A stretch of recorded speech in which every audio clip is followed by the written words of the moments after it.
guys, kembali lagi dengan saya Siti Rahma NIM H03205001 dari kelas Pendidikan Biologi B 2020. Di sini saya akan menjelaskan mengenai hubungan organisme dan faktor lingkungannya.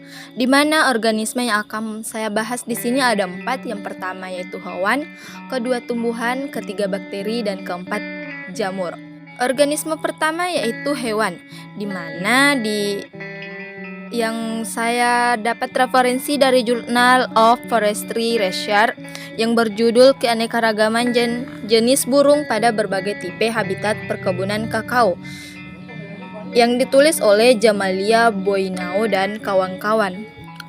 Penjelasan mengenai penelitian dari jurnal tersebut yaitu burung merupakan salah satu jenis satwa yang sangat terpengaruh keberadaannya akibat alihguna lahan hutan, terutama pada lahan-lahan monokultur seperti perkebunan kakao.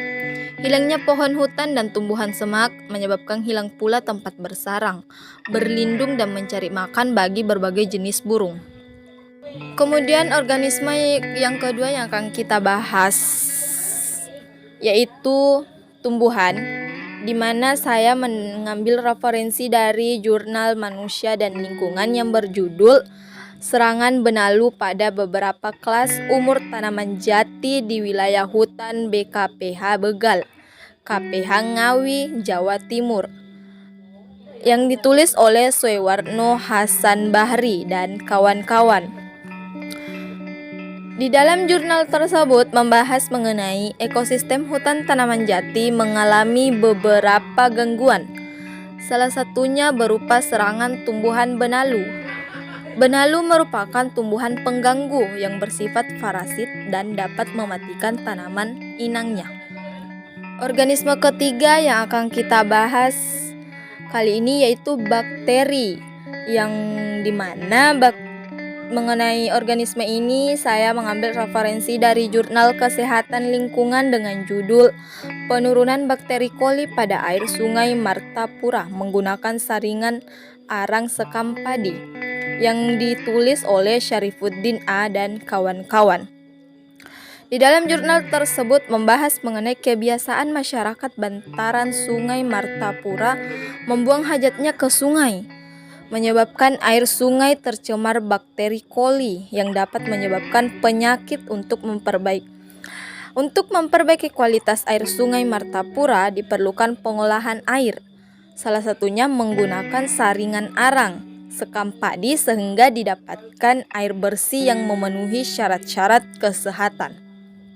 Organisme yang terakhir yang akan kita bahas yaitu mengenai jamur, di mana referensi dari jurnal yang saya ambil yaitu Jurnal Ilmiah Ilmu Dasar dan Lingkungan Hidup dengan berjudul Keanekaragaman Jamur Makroskopis di Jalur Curug Cibeureum, Taman Nasional Gunung Gede Pangrango, yang ditulis oleh Meli Audina Nur Hikmawati dan kawan-kawan.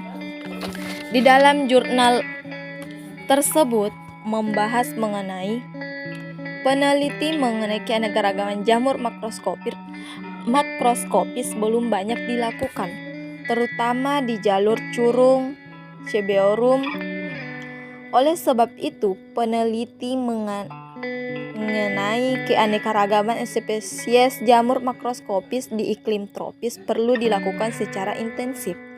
Adanya penelitian lebih lanjut mengenai keanekaragaman jamur makroskopis dapat turut membantu mengidentifikasi berbagai jenis jamur yang belum teridentifikasi di Indonesia. Mengingat manfaat jamur yang sangat penting di dalam ekosistem hutan, menurut Samuel, yaitu mulai dari asosiasi ektomikorisha hingga berperan sebagai pengurai segala jenis bagian dari tanaman mati. Itulah penjelasan mengenai hubungan dari keempat organisme dengan faktor lingkungannya, yang dimana tugas ini merupakan tugas dari mata kuliah ekologi yang dosen pengampunya itu Pika Anindya Hasan. Itulah sekian dan saya terima kasih, sampai jumpa lagi.